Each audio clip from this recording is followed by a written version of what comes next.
ಎಲ್ಲರಿಗೂ ನಮಸ್ಕಾರಗಳು. ನಾನು ನಿಮ್ಮ ಪ್ರೀತಿಯ Shrimati MS Biradar, Gejji career academy ವಿಜಯಪುರದಿಂದ.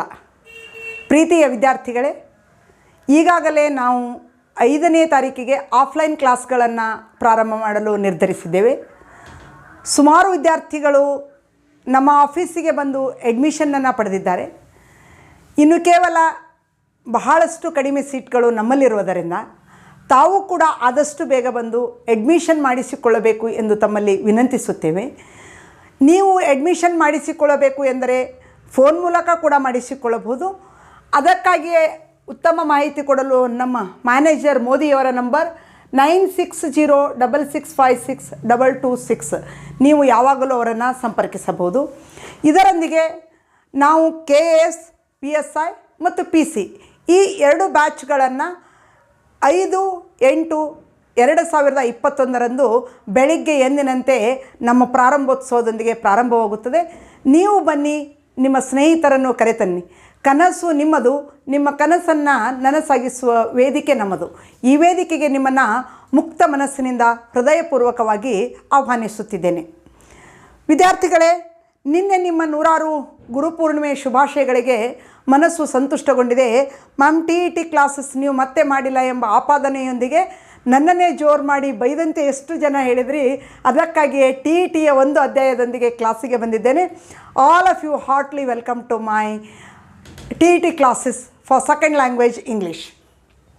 Today's my topic is principles of language teaching. Principles of language teaching. Who are the teachers? He should be a very principled person. Without principle, how can we become a good teacher? So we have to use and utilize and follow some rules to principles of a language teaching. ಭಾಷೆ ಕಲಿಕೆಯಲ್ಲಿಯ ತತ್ವಗಳು. ಎಂತಹ ತತ್ವಗಳನ್ನು ಭಾಷೆ ಕಲಿಕೆಯಲ್ಲಿ use ಮಾಡ್ತೀವಿ ಅಂತಂದರೆ, already we know very well language, it's a natural process, you know. Yes, naturally we have learned our mother tongue by our mother, by our family, by our society. So we need not do work to learn this language. But when we are going to learn the second language or third language or other language or foreign language, we should have follow some teaching language principles. A unit language teaching start orally first, not written form. These are some rules to follow how to teach second language English. A language teaching start orally first. Don't start by writing. Don't start by reading. First, you should motivate the students to listen your word carefully, and they should orally, they should pronounce some words, some sentences, inspire you people. So language teaching start orally first. It means language teacher or any teacher should master over on the language, how to use and utilize in the situationally the languages. Second one is a unit of language is sentence, not a word. So many times this sentence, ಈ ವಾಕ್ಯವನ್ನು ಒಂದಿಷ್ಟು ಒತ್ತು ಕೊಟ್ಟು ಹೇಳ್ತೀನಿ. ಹಳೆಯ question ಪೇಪರ್ನಲ್ಲಿ unit of the language is ಅಂತ ಕೊಟ್ಬಿಟ್ಟು ವರ್ಡ್, ಸೆಂಟೆನ್ಸ್, ಫ್ರೇಸ್ ಈ ಥರ ಕೊಟ್ಟಿದ್ರು. ಒಂದು ನೆನಪಿರಲಿ students, unit of a language is sentence, not a words.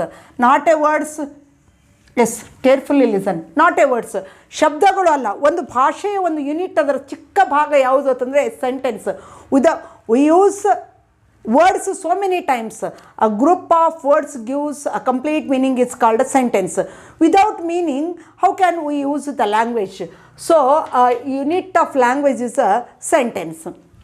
Next, another rule is proceed from speaking to written teaching. So many of our Kannada medium schools, we teachers first start to write ABCD, next reading. We didn't use listening and speaking. So our students are weak in English language. So start to speak. Teacher start to speak English in classroom. And by starting listening, speaking and reading, writing, don't go through first writing. You should start your speaking orally first. Next one is student has to listen alternatively in speaking or orally first. Alternatively, in our rural area schools or Kannada medium schools, maybe Urdu medium schools, students haven't any communication in English. This is a lack of communication. Teacher must create the communication or a situation or an atmosphere of a English in his classroom. Students should listen. First listen. So we use, always we see LSRW skills. These are the 4 skills to teaching and learning language. First listen. Who are the good listener? He would become a good speaker. Who is the good speaker? He must be a good reader. Who is a good reader? He must be a good writer. So all these are the, in a chain system, our students should listen first and teacher should speak very fluently in English. These 4 should be a rules to teach of language. Next, some 7, I have written 6 and remaining 1 is there. 7 principles of the language teaching. 7 principles, those are principle of naturalness, principle of learning by doing, principle of practice, principles of imitation, principle of motivation and interest, principle of speaking. Last 7th one is principle of ratio and sequence. Ratio and sequence I have written later. I have to write. Okay, ಒಂದೊಂದಾಗಿ ಹೇಳ್ತಾ ಬರ್ತೀನಿ. Principal ಬೇರೆ, principle ಬೇರೆ. Students you know very well. Principal ಪ್ರಾಚಾರ್ಯರು, head of the institution. Principle ತತ್ವ, ಆದರ್ಶಗಳು. Principle ತತ್ವ. So this is a principle, not a principal. Who are the principal? He should a principled person. Okay, principle. Principle of a naturalness. ನಾವು ಸ್ವಾಭಾವಿಕವಾಗಿ ಕಲಿಕಾ ತತ್ವ ಅಂತ ಇದನ್ನು ಕಲಿತೀವಿ. ಹೆಂಗೆ ಸ್ವಾಭಾವಿಕವಾಗಿ ಕಲಿತೀವಿ ಅಂದರೆ, our students learn, our mother tongue learn very naturally. First we follow by our mother. Mother speaks so many words, a child follows those words naturally. And in parents, family members and his friends, whole society who are using the language, the student should learn very naturally. There is no notebooks, there is no rules, there is no grammatical rules. Naturally, the principle of naturalness is the first principle of the language teaching. Second one is learning by doing. In second language teaching, it is a very very important, learning by doing. ಮಾಡುತ್ತಾ ಕಲಿ, ನೋಡುತ್ತಾ ಕಲಿ, ಕೇಳುತ್ತಾ ಕಲಿ. Learning by doing. ಮಾಡುತ್ತಾ ಕಲಿ. ಇಲ್ಲಿ ಏನು ಬರುತ್ತೆ ಅಂತ ಕೇಳಿದ್ರೆ, student imitate the teacher. Student imitate the teacher. Imitate means imitate pronunciation, imitate reading, imitate a style of speaking. So teacher is always hero of the classroom. All the students imitates the teacher by doing. So teacher should be a good pronunciator, good pronounce, and teacher should be writing very legible handwriting. Teacher should use good words in a classroom, motivation words. The students inspire themselves by doing. Who are the teacher? What a teacher does, automatically the students will do that one only. ಮಾಡುತ್ತಾ ಕಲಿ ಅನ್ನುವಂಥ ತತ್ವ. ಎರಡನೇ ತತ್ವ ಮಾಡುತ್ತಾ ಕಲಿ. ಇಲ್ಲಿ student ಏನು ಮಾಡ್ತಾನಂತಂದರೆ, ಟೀಚರ್ ಏನು ಮಾಡ್ತಾರೆ, ಸ್ಟೂಡೆಂಟ್ ಅದೇ ಮಾಡ್ತಾನೆ. ಇದಕ್ಕೆ ನಿಮ್ಮೆಲ್ಲರಿಗೂ ಭಾಳಷ್ಟು ಪ್ರೈಮರಿ ಸ್ಕೂಲಲ್ಲಿ ನಿಮ್ಮ ಟೀಚರ್ ಯಾವುದಾದ್ರೂ ಕ್ಯಾಪಿಟಲ್ಲು ಸ್ಮಾಲ್ ಲೆಟ್ರು ಹೇಳದೆ ರಾಂಗಾಗಿ ನೀವು ಮಾಡಿ ಅವ್ರನ್ನ ಫಾಲೋ ಮಾಡ್ಕೊಂಬಂದಿದ್ರಿ, ತಪ್ಪಾಗಿತ್ತು. ಒಬ್ಬ ಗುಡ್ ಹ್ಯಾಂಡ್ ರೈಟಿಂಗ್ ಟೀಚರ್ ಒಂದು ವೇಳೆ ಪ್ರೈಮರಿ ಸ್ಕೂಲಲ್ಲಿ ನಿಮ್ಗೆ ಸಿಕ್ಕಿದ್ರು ಅಂತಂದರೆ, definitely your handwriting should be a very neat. This is the impact of your teacher only. And good reading, full stop punctuation marks use ಮಾಡಿಕೊಂಡು reading ಇರುತ್ತಲ್ಲ, ಅಲ್ಲಿ ಹೀಗೆ ಓದಬೇಕು ಅಂತ ಒಂದು ಸಲ ಪ್ರೈಮರಿಯಲ್ಲಿ ನೀವು ಫಿಟ್ ಆಗಿಬಿಟ್ರೆ definitely you will become a good reader by doing.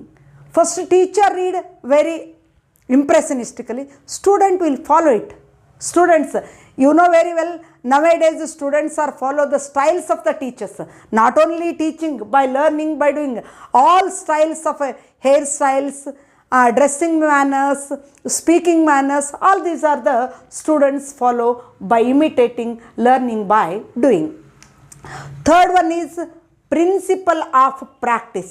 This is very very important to learn a language, second language. ಇದಕ್ಕೆ ಯಾಕೆ ಭಾಳ ಇಂಪಾರ್ಟೆಂಟ್ ಅಂತ ಕರಿತೀವಿ ಅಂದ್ರೆ, without practice we can't do anything in this world. Practice ಇಲ್ಲ ಅಂದರೆ ಈ ಜಗತ್ತಿನಲ್ಲಿ ನಾವೇನು ಮಾಡಲ್ಲ. ಇದು ಮೊದಲೇ ಬೇರೆ ಭಾಷೆ. English is other tongue, it's not our mother tongue, but other tongue is a very essential to fit our and to protect our future. Practice, what we have to practice. ಇಲ್ಲಿ ಪ್ರಾಕ್ಟೀಸ್ ಅಂತ ಬಂದಾಗ ನಾವು ತಗೋತೀವಿ first one spelling. Basically spelling ಎಷ್ಟು ನಾವು basement strong ಆಗ್ತೀವಿ, English ಅಷ್ಟು strong ಆಗ್ತಾ ಹೋಗ್ತದೆ. ಇದನ್ನು ಪ್ರಾಕ್ಟೀಸ್ ಮಾಡ್ತೀವಿ. ಆಮೇಲೆ ರೀಡಿಂಗ್ ಪ್ರಾಕ್ಟೀಸ್ ಮಾಡ್ತೀವಿ. ಇನ್ನೊಂದು ಸೆಂಟೆನ್ಸ್ ರೈಟಿಂಗ್ ಪ್ರಾಕ್ಟೀಸ್ ಮಾಡ್ತೀವಿ. ಆಮೇಲೆ ಗ್ರಾಮರ್ನ ಪ್ರಾಕ್ಟೀಸ್ ಮಾಡ್ತೀವಿ, ಸೆಂಟೆನ್ಸ್ಗಳನ್ನು. ಆಮೇಲೆ ನಾವು ಇನ್ನೊಂದು ಏನು ಮಾಡ್ತೀವಿ ಅಂದರೆ, ರೈಟಿಂಗಲ್ಲಿ ಭಾಳಷ್ಟು ಸ್ಟೋರಿ ರೈಟಿಂಗ್, ಎಸ್ಸೆ ರೈಟಿಂಗ್, ಆಮೇಲೆ small poem writings, all these are the writing skill.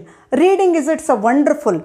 Next one is grammar rules and regulations ಎಲ್ಲವೂ ಪ್ರಾಕ್ಟೀಸ್ ಮಾಡ್ತೀವಿ. Grammar rules and regulations practice. ಇದನ್ನು ಪ್ರಾಕ್ಟೀಸ್ ಮಾಡ್ತಾ ಮಾಡ್ತಾ ಮಾಡ್ತಾ ಸ್ಟೂಡೆಂಟ್ ಎಲ್ಲಿಗೆ ಬರ್ತಾನಂದರೆ speaking. Then he speak English well. Without speaking, in your interview, in your college, who are the teacher, he could become a good speaker. ನಮಗೆ ದೊಡ್ಡ ಬಂಡವಾಳ ಅಂದರೆ ಮಾತುಗಾರಿಕೆ, ಒಳ್ಳೆಯ ಮಾತುಗಾರಿಕೆ. ಅದನ್ನು ಬೇಕು ಅಂದರೆ by practice only we have to use spellings are words. ಇವೆಲ್ಲ practice ಮಾಡ್ತಾ ಮಾಡ್ತಾ ಮಾಡ್ತಾ ಬರಬೇಕು. ಥರ್ಡ್ ಪ್ರಿನ್ಸಿಪಲ್ ಏನು ಅಂದರೆ, ಪ್ರಿನ್ಸಿಪಲ್ ಆಫ್ ಪ್ರಾಕ್ಟೀಸ್.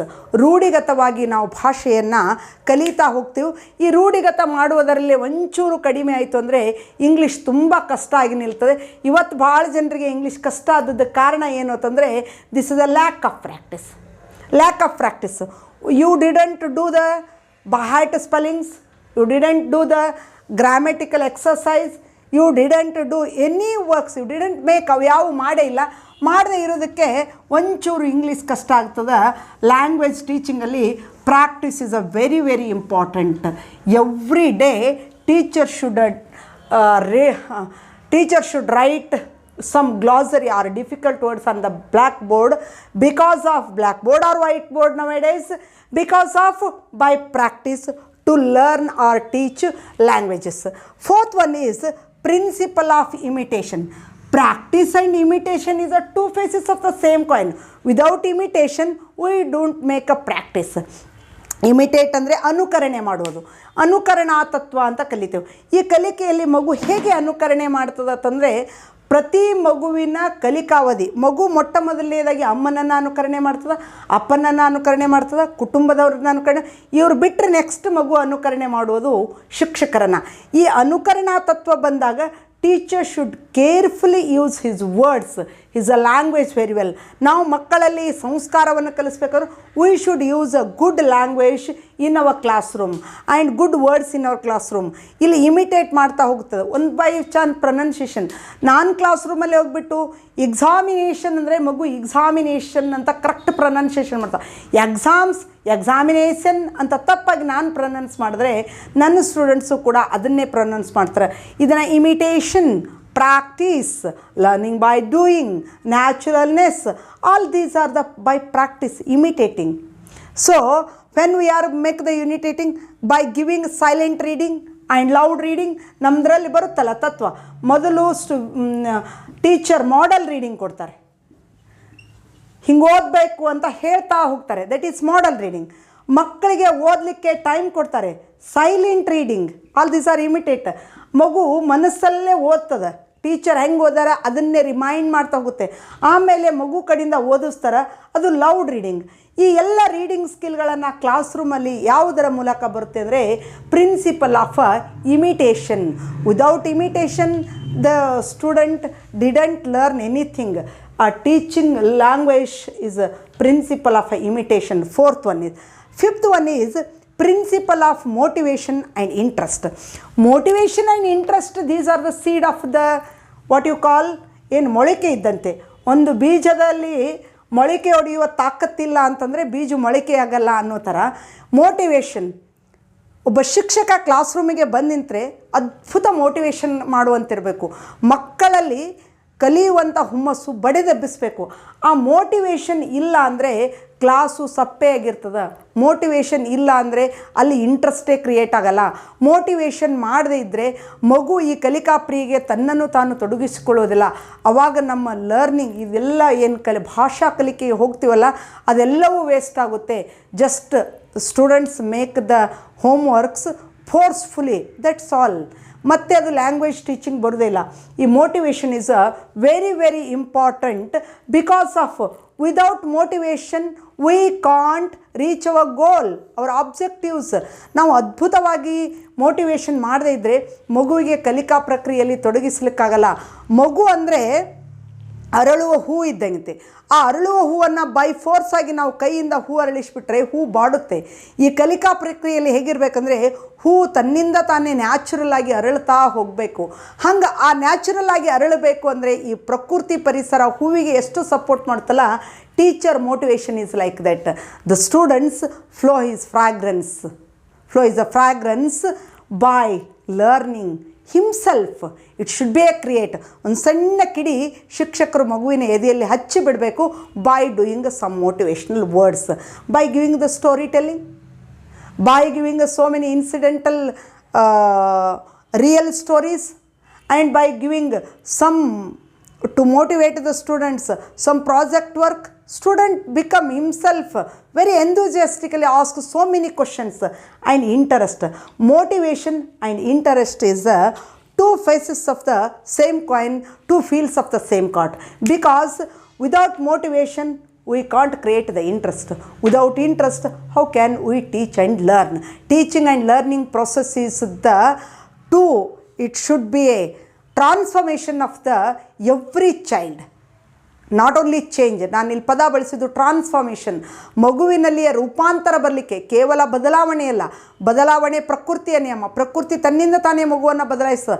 ಆ ಮಗುವಿನ ಆಂತರಿಕವಾಗಿ ಪಾಸಿಟಿವ್ ಆಗಿ ಮಗುವಿನಲ್ಲಿ ಒಂದು ಕನಸು ತುಂಬಿ ನಾವು ಮೋಟಿವೇಶನ್ ಮಾಡಿದೀವಿ ಅಂತಂದರೆ ಡೆಫಿನೆಟ್ಲಿ ಅದಕ್ಕೊಂದು ಆಸಕ್ತಿ ಇರ್ತದೆ. ಆಸಕ್ತಿ ಇತ್ತು ಅಂತಂದರೆ ಮಗು ನೀರು ಕುಡಿದಷ್ಟೇ ನಿರಾಳವಾಗಿ ಭಾಷೆಯನ್ನು ಬಳಸ್ತಾ ಹೋಗುತ್ತೆ. So teacher should become a good motivator in the class room. Sixth one is principle of speaking. This is the speaking. Without speaking how we can't. ನಾನೀಗ ನಿಮ್ಮ ಜೊತೆ ಮಾತಾಡ್ತಾ ಇದ್ದೀನಲ್ಲ, ಇದು ಪ್ರಿನ್ಸಿಪಲ್ ಆಫ್ ಸ್ಪೀಕಿಂಗ್. ಹೇಗೆ ಮಾತಾಡಬೇಕು ಅಂತಂದರೆ ಮಾತಿನ ಮೂಲಕನೇ ಭಾಷೆ ಕಲಿಸ್ಬೇಕು. ಅಮ್ಮ ಯಾವತ್ತು ಪಾಟಿ ಪೆನ್ಸಿಲ್ ತೊಗೊಂಡು ಕೂತು ಮಗುವಿಗೆ ಕಲಿಸಲೇ ಇಲ್ಲ ಭಾಷೆಯನ್ನು. ಅವಳು ಮಾತಾಡ್ತಾ ಮಾತಾಡ್ತಾ ಕಲಿಸಿದಳು. ನಾವು ಕ್ಲಾಸ್ ರೂಮಿಗೆ ಹೋದರೆ ಅಮ್ಮನಾಗೆ ಆಗಬೇಕು, ಮಗುವಿಗೆ ಆ ರೀತಿ ಸ್ಪೀಕಿಂಗ್ ಇರಬೇಕು. ಮಗು ಎಷ್ಟೋ ಸಲ ತಪ್ಪು ಪ್ರೊನೌನ್ಸಿಯೇಷನ್ಗಳನ್ನು ಮಾಡ್ತಾ just pat his back and okay beta, good, well done, is pronounce this time, pronounce this type, pronounce this type. After 10 times a student should start to speak himself. Yes I can, yes I can. ಪ್ರತಿ ಮಗುವಿನಲ್ಲಿ ನಾವು ಏನು ತುಂಬಬೇಕು ಅಂತಂದರೆ S I can, ನಾನು ಮಾಡೇ ಮಾಡ್ತೀನಿ, ನನ್ನಿಂದ ಮಾಡಲಿಕ್ಕೆ ಸಾಧ್ಯದ ಅನ್ನುವಂಥದ್ದು ತುಂಬಬೇಕು. Last one is the principle of ratio and sequence. The principle of ratio and sequence. Ratio and sequence. Seventh one, the principle of ratio and sequence. ಇಲ್ಲಿ ನಾವು ಎರಡು ಪ್ರೊಡಕ್ಟಿವ್ ಸ್ಕಿಲ್ಗಳನ್ನು ಹೇಳ್ತೀವಿ, ಎರಡು ರಿಸಿಪ್ಟಿವ್ ಸ್ಕಿಲ್ಗಳನ್ನು ಹೇಳ್ತೀವಿ. ರಿಸಿಪ್ಟಿವ್ ಅಂದರೆ ಸ್ವೀಕರಿಸೋದು, ಪ್ರೊಡಕ್ಟಿವ್ ಅಂದರೆ ಅದನ್ನು ಹೊರಗೆ ಬಿಡೋದು. Listening is a receptive skill. ಮಗು ಕಲಿಯುವುದರ ಮೂಲಕ ಸ್ವೀಕಾರ, ಕೇಳುವುದರ ಮೂಲಕ ಜ್ಞಾನ ಸ್ವೀಕಾರ ಮಾಡ್ಕೋತದೆ. Listening is a receptive skill, this one is receptive. Speaking ಅದು ಕೇಳಿ ಮಾತಾಡ್ತು ಅಂತಂದರೆ ಅದು productive skill. Reading is a receptive skill, writing is a productive skill. ನಾವು ಇವೆರಡನ್ನು ಪ್ರೊಡಕ್ಟಿವ್ ಅಂತ ಕರಿತೀವಿ, ಎರಡನ್ನು ಏನಂತ ಕರಿತೀವಿ ಅಂದರೆ ರಿಸಿಪ್ಟಿವ್ ಅಂತ ಕರಿತೀವಿ. ಇಲ್ಲಿ ಇವೆರಡರದ್ದು ಹೆಂಗಿರ್ತದೆ ಅಂತ ಕೇಳಿದ್ರೆ ಪ್ರೊಡಕ್ಟಿವ್ ಆ್ಯಂಡ್ ರಿಸಿಪ್ಟಿವ್ ಸ್ಕಿಲ್ ಬಗ್ಗೆ ನಾನು ರೆಸ್ಯೂ ಆ್ಯಂಡ್ ಇವೆರಡು ಚೈನ್ ಸಿಸ್ಟಮಲ್ಲಿ ರಿಸಿಪ್ಟಿವ್ ಎಷ್ಟು ಚೆನ್ನಾಗಿರ್ತದಲ್ಲ ಅಷ್ಟು ಚೆನ್ನಾಗಿ ಪ್ರೊಡಕ್ಟಿವ್ ಬರ್ತದೆ. ಆವಾಗಲೇ ನಾವು ಒತ್ತು ಕೊಡೋದು ಲಿಸ್ನಿಂಗ್ ಮತ್ತು ರೀಡಿಂಗಿಗೆ ಹೆಚ್ಚು ಒತ್ತು ಕೊಟ್ಟಾಗ ಸ್ಪೀಕಿಂಗ್ ಮತ್ತು ರೈಟಿಂಗ್ ತನ್ನಿಂದ ತಾನೇ ಇದು ಬರ್ತಾ ಹೋಗ್ತದೆ. ಆಮೇಲೆ ಮಗುವಿನಲ್ಲಿ ನಾವು ಹೆಂಗೆ ಮಾಡಬೇಕು ಅಂದರೆ ಎಕ್ಸ್ಪ್ರೆಷನ್ಲೆಸ್ ಸ್ಪೀಕಿಂಗ್. ಇತ್ತಿತ್ತಲಾಗಿ ನಾವು ಬಹಳಷ್ಟು ಜನ ಸ್ಟೂಡೆಂಟ್ಸಿಗೆ ನೋಡ್ತೇವೆ, they are speaking well but there is no expression. Without expression this is what we call without salt the food is very delicious but it doesn't taste. ಉಪ್ಪಿಲ್ಲದ ಅಡುಗೆ ಇದ್ದಂತೆ. ಉಪ್ಪಿಲ್ಲದ ಅಡುಗೆಗೆ ಏನು ರುಚಿದ್ರೂ ಅದು ರುಚಿಸೋದಿಲ್ಲ. ಹಾಗೆ ಏನು ಮಾಡಬೇಕು ಅಂದರೆ ಯಾವಾಗ ಸ್ಪೀಕಿಂಗ್ ಹೋಗ್ತೀವಿ ಅಂದರೆ ನಾವು ಮಕ್ಕಳಿಗೆ ಹೇಳಬೇಕು ವಿತ್ ಎಕ್ಸ್ಪ್ರೆಷನ್ ಆಗಿ. ನಾವು ಲಿಸನಿಂಗಲ್ಲಿಯೂ ಕೂಡ so many times we are attentive listeners. ಸುಮ್ಮನೆ ಕೇಳ್ತಾ ಇರ್ತೀವಿ, ನಮ್ಮ ಕಣ್ಣುಗಳು ನಮ್ಮ ಮುಖಭಾವ ಸಿಕ್ಕಾಪಟ್ಟೆ ಎಕ್ಸ್ಪ್ರೆಷನ್ಗಳನ್ನು ಕೊಡ್ತಾ ಹೋಗ್ತಾವೆ. ಆ ಎಕ್ಸ್ಪ್ರೆಷನನ್ನು ಮಗುವಿಗೆ ನಾವು ಕಲಿಸಬೇಕು. ಎಂಥ ಎಕ್ಸ್ಪ್ರೆಷನ್ಗಳನ್ನು ಕಲಿಸ್ಬೇಕು ಅಂದರೆ language teaching should start listen and speak. ಇವೆರಡನ್ನು ಮೊದಲು ನಾವು ಲಿಸನಿಂಗ್ ಮೂಲಕ ಒಂದನೇದ್ದು, ಎರಡನೇದ್ದು ಸ್ಪೀಕಿಂಗ್ ಮೂಲಕ ಸ್ಟಾರ್ಟ್ ಮಾಡಬೇಕು. ಇದು ರೇಷಿಯೋ ಆ್ಯಂಡ್ ಸೀಕ್ವೆನ್ಸಲ್ಲಿರಬೇಕು. ಆಮೇಲೆ ರೀಡಿಂಗ್, ಆಮೇಲೆ ರೈಟಿಂಗ್. ನಮ್ಮ ಎಜುಕೇಷನ್ ಸಿಸ್ಟಮಲ್ಲಿ ನಾವು ಇದನ್ನು ಮಾಡ್ತಾ ಇರೋದರಿಂದನೇ ತಪ್ತಾ ಇದೆ. ಈಗ ಇಷ್ಟ ಆದಾಗ ಮಾತ್ರ enrich our vocabulary very well and development all these 4 skills in our classroom, language classrooms. ಈ ರಿಸಿಪ್ಟಿವ್ ಪ್ರೊಡಕ್ಟಿವ್ ಸ್ಕಿಲ್ಗಳನ್ನು ಬಳಸಿಕೊಂಡು ವೊಕ್ಯಾಬ್ಯುಲರಿ ಎನ್ರಿಚ್ಮೆಂಟ್. ವೊಕ್ಯಾಬ್ಯುಲರಿಗೆ ನಾನು ಸ್ಟೂಡೆಂಟ್ಸಿಗೆ ಏನು ಹೇಳ್ತೀನಿ ಅಂದರೆ ಕಾಯಿನ್ಸ್ ಇದ್ದಂಗೆ. ನಿನ್ನ ಹತ್ರ 100 ನಿನಗೆ ವೊಕ್ಯಾಬ್ಯುಲರಿ ಬಂತು ಅಂದರೆ 100 ಕಾಯಿನ್ಸ್, 1000 ವೊಕ್ಯಾಬ್ಯುಲರಿ ಬಂದರೆ 1000 ಕಾಯಿನ್ಸ್. ಒಂದು ವೇಳೆ ನಿನಗೆ 10,000 ಶಬ್ದಗಳು ಬಂದರೆ you are very rich person in the language. Vocabulary is just like a bricks, ಇಟ್ಟಿಗೆಗಳಿದ್ದಂಗೆ. ಈ ಗ್ರಾಮರು ಕಲಿಸೋದೆಲ್ಲ ಅದಲ್ಲ ಕಟ್ಟಡ. ವಿದೌಟ್ ಸ್ಟೀಲು ಇದು ಜಲ್ಲಿ ಕಲ್ಲು ಇರದೇ ಇದ್ದರೆ ನಾವು ಹೇಗೆ ಕಟ್ಟಡ ಕಟ್ಟೋಕ್ಕಾಗಲ್ಲ. Without vocabulary we can't use language, we can't learn languages. So all these are the some are the language teaching rules. These 7 are the language principles. Just last ಇನ್ನೊಂದು ಸಲ ನಿಮಗೆ ಹೇಳಿಬಿಡ್ತೀನಿ. These are some rules. Language teaching start orally first. A unit of language is sentence, not a words. Proceed from speaking to written skill or writing teaching. A student has to listen alternatively or attentively. ಇನ್ನೊಂದು word ಇಲ್ಲಿ ನಾನು ಸೇರಿಸ್ತೀನಿ, attentively in speaking or orally first. These 7 principles of the language teaching. Teacher should follow the principles to teach the language, because mother tongue is we acquire very easily, we use very easily. This is the foreign language. We should use some language techniques or principles. Principle of naturalness. You should create the naturality to teach English in your classroom, because naturalness gives a lot of energy to use the language. Principle of learning by doing. Every human being always learn by doing only.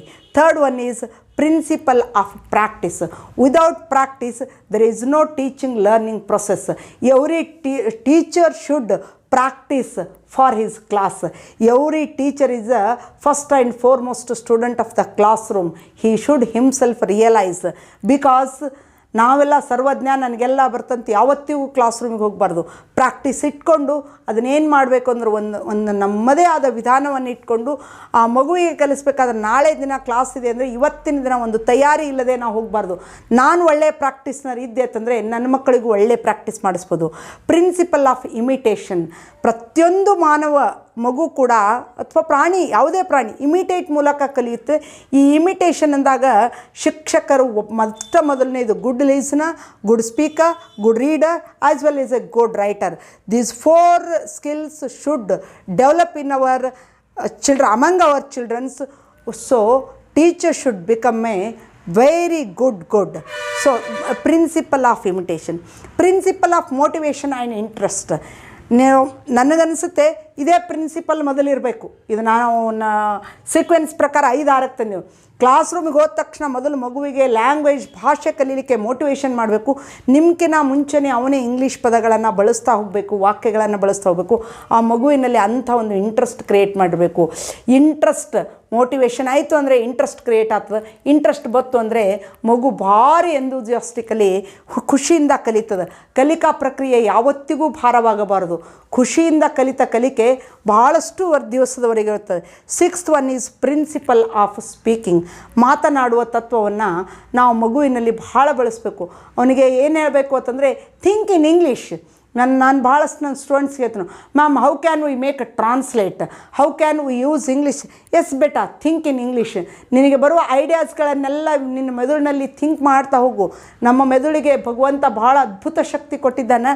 ಅಲ್ಲಿಯೂ ಕೂಡ ಬೇರೆ ಬೇರೆ ಭಾಷೆಗಳನ್ನು ಕಲಿಯುವ ಚಿಪ್ಪುಗಳದಾವ.